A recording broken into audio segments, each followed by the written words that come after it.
Parliamo di Valle Vecchia, azienda pilota dimostrativa di Veneto Agricoltura, sita in comune di Caorle, in provincia di Venezia, dove si sta realizzando un importante progetto LIFE riguardante la gestione delle acque dolci in una zona litoranea in un contesto di cambiamento climatico.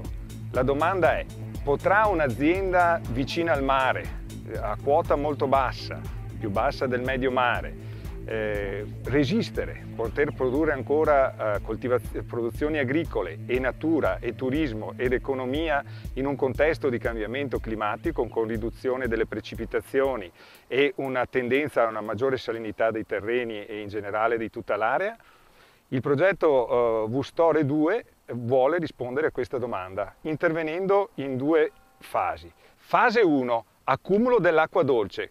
Durante i periodi di pioggia l'acqua che non viene trattenuta dai terreni viene selezionata con dei sistemi molto particolari, automatizzati, sensori che misurano la salinità dell'acqua tra acqua buona, bassa salinità, e acqua meno buona, elevata salinità. L'acqua buona viene immagazzinata con apertura e chiusura di chiaviche e pompe in un bacino di stoccaggio che viene tenuto con acqua di buona qualità per la successiva primavera-estate.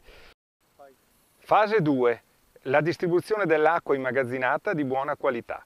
Nel periodo primaverile estivo, quando la piovosità diminuisce e le culture e la natura circostante possono subire dei danni per la siccità, viene ridistribuita l'acqua del bacino attraverso delle pompe, delle condotte di distribuzione.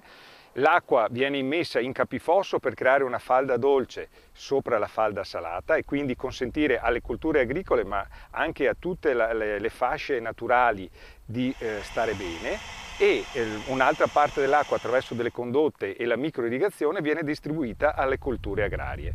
Quando l'acqua è abbondante, la stessa acqua buona viene utilizzata per lavare i terreni e quindi creare per l'annata successiva delle condizioni per la coltivazione migliori, una riduzione della salinità generale dei terreni.